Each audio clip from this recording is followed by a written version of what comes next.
Yes, you saw right, that is 1.25 million kilometres. So today we've got a Renault Premium with oil pressure fault and various other warnings on the dash. Now, if you're a Renault boy, you will know the driver has reported to us that fuse F41 keeps blowing.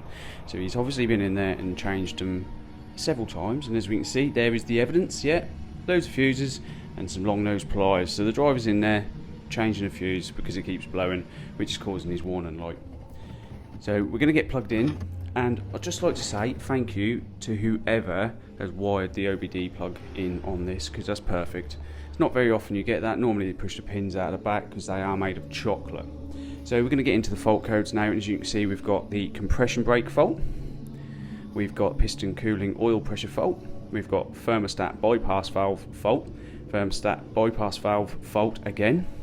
So you'll also probably find air valve fault on these as well for control of the turbo actuator. But this is the fuse. I'm actually surprised this one hasn't blown, but it has basically melted all the plastic away. So that's been getting hot. Quite possibly a defective fuse as well. There we go, F41. So we're going to get to the components in question here. That's the piston coolant valve, and that has already been replaced. You can see where someone has ground the excess material on the block away to get that out instead of dropping a filter housing, because they're an absolute nightmare. As you can see up there where that's a little bit oily, just to the top right of the filter housing, that's the bypass valve. So we're going to clear the faults. We're going to put a new fuse in just to confirm it, and yes, as you will see in a moment, that will blow the fuse. So that did indeed blow the fuse. So what we've got now is a new piston coolant, bypass valve, and we're going to get this one plugged in and then just replace a fuse and see if a fault code comes back on. So as I've gone to unplug it, the plug has fell out in my hand, and as you can see, guys, that has basically been on fire.